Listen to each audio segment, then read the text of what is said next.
അപ്പോൾ അഷ്കറും ശരത്ത്, അപ്പോൾ ഞങ്ങളിങ്ങനെ 4 പേര് കോണേക്കര ഒരു റൂമുണ്ട്. അപ്പോൾ അവിടെ എല്ലാ കൊച്ചിയിലെ സിനിമയ്ക്ക് വേണ്ടി വരുന്ന ബാച്ചിലേഴ്സിന്റെ റൂമിൽ സംഭവിക്കുന്ന കാര്യങ്ങൾ എല്ലാം അടിച്ചു പൊളിച്ച്. അതായത് അശ്വിൻ ആദ്യം ഇവിടെ ആയിരുന്നു, നമ്മുടെ ഷവർമ ഡാഡി അല്ലേ വർക്ക് ചെയ്തോണ്ടിരുന്നത്, അവൻ ഷവർമ ഡാഡിയിലായിരുന്നു.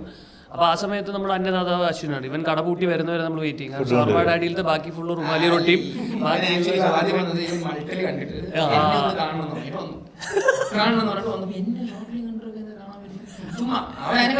അവനിവിടെ കൊച്ചിയിൽ കിടക്കാൻ സ്ഥലമില്ല, അപ്പൊ നൈസായിട്ട് ഇവരെ കാണുന്നുണ്ട്. അവിടെ കയറി എന്നെ ഒന്ന് കണ്ടു. ഞാൻ പറഞ്ഞു അടുത്ത ഷോർട്ട് ഫിലിം ഒക്കെ ചെയ്യുമ്പോൾ വിളിക്കണം പറഞ്ഞു. ഓക്കെ എന്ന് പറഞ്ഞു. അടുത്ത ദിവസം വരുമ്പോൾ അവൻ ഒരു കവറിൽ മൊത്തം ഷവർമയായിട്ട് വരും. ഒരു വൈകുന്നേരം 4 മണിക്ക് ഷവർമയായിട്ട് വന്നപ്പോൾ എല്ലാവർക്കും ഷവർമയുണ്ട്, ഷവർമ ഡാഡി എല്ലാവരും ഷവർമ കഴിച്ചിട്ട്. അപ്പോൾ ഞാൻ ചുമ്മാ പറഞ്ഞു എടാ അന്ന് ലേറ്റ് ആയിട്ട് നീ കടന്നോളാം.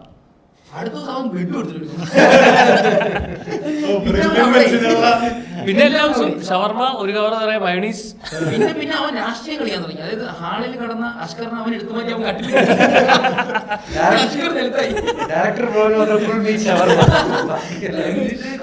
കുറെ കാലം രാത്രി എന്താ വെച്ച് കഴിഞ്ഞാൽ ഈ ബ്രേക്ക്ഫാസ്റ്റ് ലഞ്ചായിരിക്കുമല്ലോ, ബ്രേക്ക്ഫാസ്റ്റ് ലഞ്ച് കഴിഞ്ഞിട്ട് 9 മണി അശ്വിനെ എവിടെയാണ് ഞാൻ ആദ്യം വിളിക്കും, അടുത്ത പേര് വിളിക്കും.